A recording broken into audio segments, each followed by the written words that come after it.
Amara était une serveuse afro-américaine qui travaillait au Sonny's Diner, un restaurant simple et accueillant.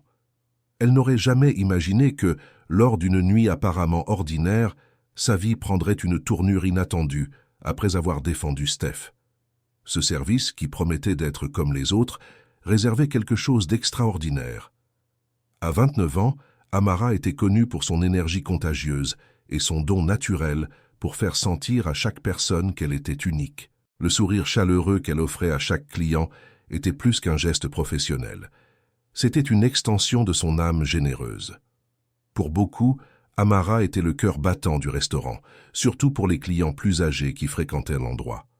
Le Sonny's Diner était bien plus qu'un simple restaurant pour elle, c'était un refuge, un espace où elle connaissait chaque visage, chaque histoire, et où la routine apportait sécurité et appartenance. Situé dans un parc tranquille de la petite ville de Berkeley, aux alentours de San Francisco, le Sonny's était le lieu de rencontre de ceux qui recherchaient une tarte maison, un café chaud et une bonne conversation.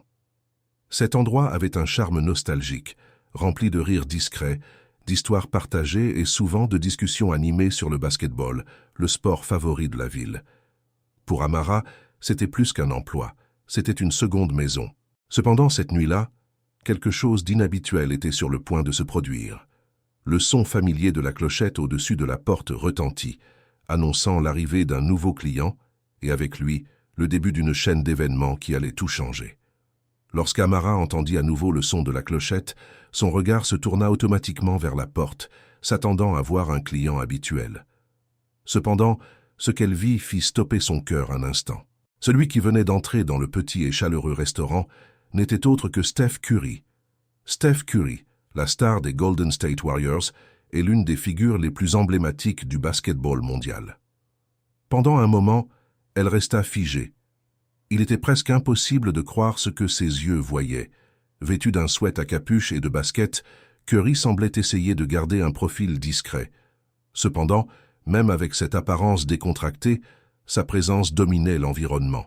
Son aura avait une force presque palpable, remplissant la salle et attirant les regards de tous les présents. Les clients plus âgés au comptoir arrêtèrent ce qu'ils faisaient, échangeant des chuchotements et essayant de confirmer s'il s'agissait vraiment de lui. Certains s'inclinaient même pour mieux voir, comme s'ils n'y croyaient pas encore. Le cœur d'Amara battait la chamade. Elle avait vu Curry jouer d'innombrables fois à la télévision, captivant les foules avec son incroyable talent sur le terrain. Mais elle n'aurait jamais imaginé qu'un jour, il entrerait dans son petit et tranquille refuge. Pourtant, Amara était professionnelle et connue pour sa capacité à garder son calme. Travaillant au Sonny's Diner depuis 3 ans, elle ne se contentait pas de mémoriser les commandes et les noms, mais aussi les particularités et les préférences de chaque client qui franchissait la porte. Servir une célébrité comme Curry n'était pas seulement excitant pour elle, c'était un moment significatif pour tout le restaurant, où beaucoup étaient des fans fervents de basketball.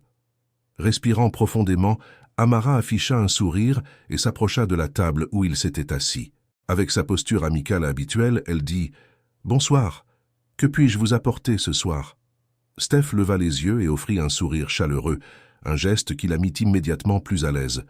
Sa voix était calme et douce lorsqu'il répondit « Juste un café noir et peut-être une part de n'importe quelle tarte que vous avez. » Malgré les papillons dans le ventre, Amara garda sa voix ferme et répondit par un hochement de tête avant de se diriger vers le comptoir.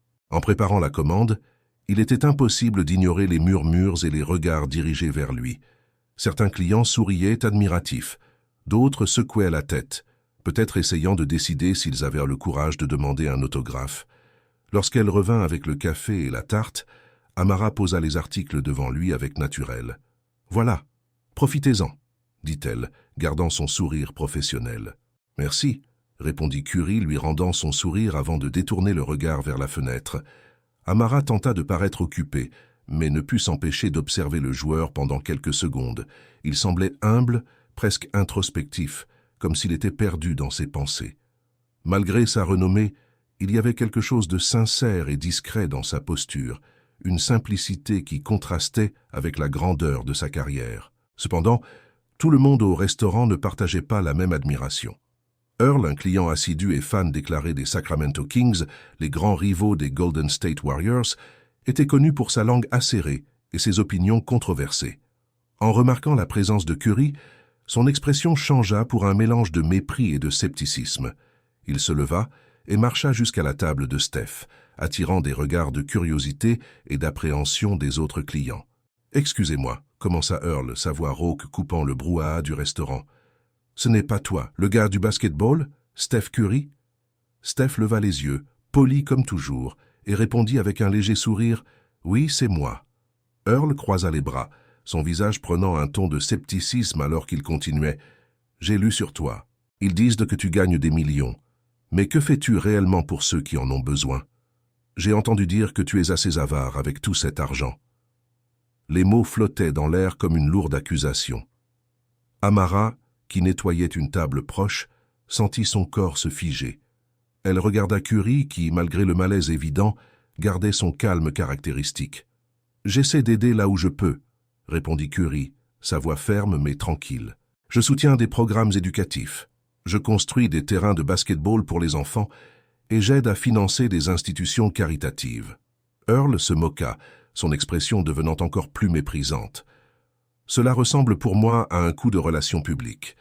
Vous, les gros bonnets, ne vous préoccupez que de votre propre image. » Le brouhaha dans le restaurant augmenta. Certains clients semblaient acquiescer silencieusement avec Earl, tandis que d'autres secouèrent la tête en signe de désapprobation.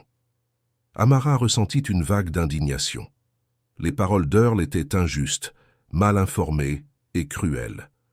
Elle ne pouvait pas simplement rester là pendant que quelqu'un qu'elle admirait était traité de cette façon. Rassemblant tout le courage qu'elle avait, elle fit un pas en avant et dit d'une voix ferme « Earl, ce n'est pas vrai. Ce que Steph Curry fait va bien au-delà de ce que la plupart des gens peuvent rêver de réaliser. Il a offert des bourses d'études aux étudiants qui ne pouvaient pas payer leurs études universitaires, a fait des dons pour les efforts de secours en cas de catastrophe et a soutenu des programmes de santé mentale. » Le restaurant tomba dans le silence. Tous les regards étaient désormais tournés vers Amara. Earl fronça les sourcils, clairement surpris d'être contesté. « Et tu crois à tout ça? Comment sais-tu qu'il ne fait pas ça juste pour apparaître dans les gros titres ?» Amara garda sa posture, sa voix ferme et confiante. « Parce que les actions parlent plus fort que les mots, Earl. J'ai lu sur les enfants dont les vies ont été transformées grâce à sa fondation.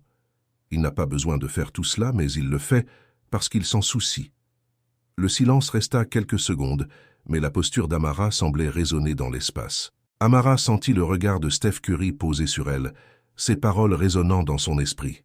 « Tu as défendu ce qui est juste même quand c'était difficile. » Il était difficile de croire qu'une des figures les plus reconnues du monde était là, assis en face d'elle, reconnaissant son courage et validant ses actions.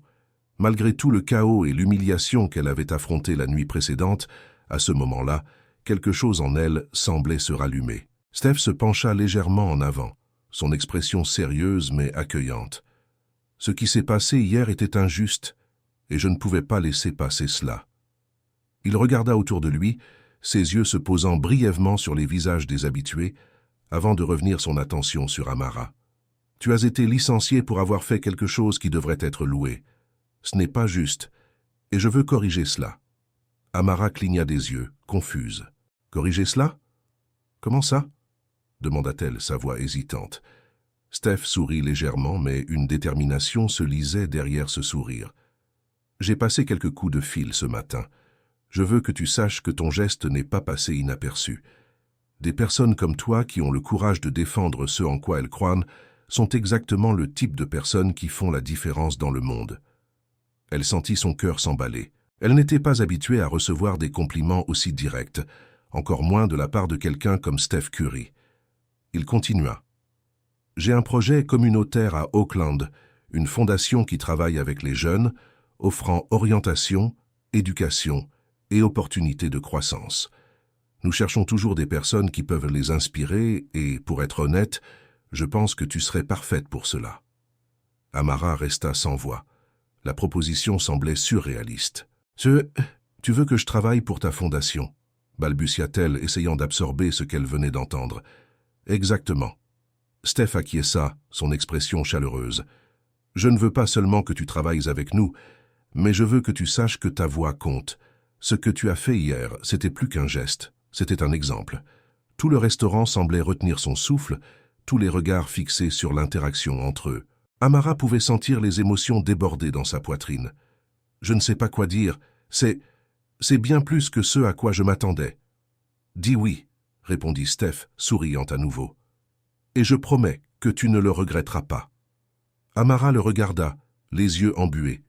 Pour la première fois depuis l'incident, elle sentit que tout avait un sens. Elle avait perdu quelque chose d'important, mais à ce moment-là, elle réalisa qu'elle gagnait quelque chose de bien plus grand, une nouvelle opportunité de faire la différence. Oui, sa voix fut ferme, bien que son cœur battait la chamade. J'accepte. Steph se recula satisfait, tandis que la tension dans la salle semblait se dissoudre. Le sourire sur le visage d'Amara était sincère et radieux, irradiant la force de quelqu'un qui venait de trouver une nouvelle raison de continuer. Amara inclina la tête, confuse, essayant de tout comprendre. Sa voix tremblait avec un mélange d'incrédulité et d'émotion lorsqu'elle demanda finalement « Je ne comprends pas. Pourquoi es-tu ici ?» Steph sourit, son expression gentille, mais empreinte de détermination. « Ma fondation est en croissance. Nous nous étendons pour atteindre plus d'enfants défavorisés, améliorer l'accès à l'éducation et créer des opportunités pour ceux qui ont besoin d'une seconde chance. » Il fit une pause, gardant les yeux fixés sur Amara. « Nous avons besoin de personnes passionnées, qui veulent faire la différence. Des personnes comme toi. » Les paroles de Steph firent battre le cœur d'Amara à tout rompre. Sa respiration se coupa, tandis qu'elle tentait d'absorber ce qu'elle venait d'entendre. « Tu es sérieux ?» demanda-t-elle, sa voix s'élevant en un murmure plein d'émotion. « Complètement. » Steph n'hésita pas. « Je veux que tu fasses partie de l'équipe. Ce ne sera pas seulement servir des tables, mais quelque chose de plus grand. C'est une chance d'utiliser ta voix et ton cœur pour aider les autres. » Pendant un instant, Amara resta paralysée, ressentant le poids de ces mots et la portée de cette offre. Il était impossible de ne pas pleurer. Les larmes coulèrent sur son visage, silencieuse, tandis qu'elle essayait de trouver sa voix. « Je ne sais pas quoi dire, » murmura-t-elle finalement, l'émotion rendant sa voix rauque. Steph se pencha légèrement, un sourire encourageant illuminant son visage. « Dis oui. » Malgré son état émotionnel, Amara rit entre les larmes, et un sourire grandit sur son visage. « Oui, absolument, oui. » Steph tendit la main par-dessus la table, et Amara la serra. Un geste qui scellait non seulement l'accord, mais aussi une nouvelle phase de sa vie. Autour d'eux, le restaurant resta dans un silence presque révérencieux. Les regards de jugement qui pesaient autrefois sur Amara étaient maintenant remplacés par des expressions de surprise et même de respect. Earl, le critique au plus fort de la voix, semblait stupéfait, sa posture révélant un respect réticent qu'il semblait incapable d'admettre. Derrière le comptoir, M. Sullivan resta immobile, son visage rigide et sa mâchoire serrée. Malgré cela, il y avait une ombre de regret dans ses yeux, mais Amara ne lui prêta pas attention. Son attention était tournée vers l'avenir qui l'attendait. Alors que Steph se levait pour partir, il se tourna une dernière fois vers Amara. « Quelqu'un de mon équipe va te contacter encore aujourd'hui. Nous allons commencer le plus rapidement possible. Merci encore pour ce que tu as fait hier. Cela a signifié plus que tu ne l'imagines. » La clochette au-dessus de la porte retentit lorsque Steph sortit, le son résonnant dans l'espace comme un signe de clôture d'un chapitre et de début d'un autre. Amara resta assise quelques instants, essayant de stabiliser sa respiration et de tout traiter. Lorsqu'elle se leva finalement, sa décision était claire. Elle se dirigea vers le comptoir pour recevoir son salaire. M. Sullivan lui tendit l'enveloppe avec une expression pleine de culpabilité. Sa voix sortit hésitante lorsqu'il dit « Bien que je pense encore que tu n'aurais pas dû faire ce que tu as fait hier, je suis désolé de la façon dont je t'ai traité. » Amara croisa son regard avec fermeté, sa voix calme mais pleine de signification. « Tu m'as appris une leçon précieuse. Parfois, défendre ce qui est juste vaut plus que de garder un emploi. » Sans attendre de réponse, elle se tourna et quitta le restaurant, laissant le soleil éclatant et l'espoir illuminer son chemin. Dans les semaines qui suivirent, Amara commença son travail dans la fondation de Steph Curry. Elle s'immergea dans des projets qui apportaient but et satisfaction, voyageant dans des communautés défavorisées, organisant des programmes éducatifs et témoignant de vies transformées. Pour la première fois, elle sentit que sa voix et ses actions avaient un impact réel. En regardant en arrière, Amara réalisa que perdre son emploi au Sonny's Diner n'était pas la fin qu'elle redoutait. En réalité, c'était le début d'une vie pleine de buts et de sens. La rencontre avec Steph Curry avait tout changé, prouvant que parfois défendre ce qui est juste peut ouvrir des portes vers un avenir bien plus brillant. Et vous? Que pensez-vous des actions d'Amara? Croyez-vous qu'elles ont été motivées uniquement par l'admiration pour Steph Curry ou y avait-il quelque chose de plus profond? Nous adorerions entendre votre opinion dans les commentaires. Merci de regarder et à la prochaine vidéo.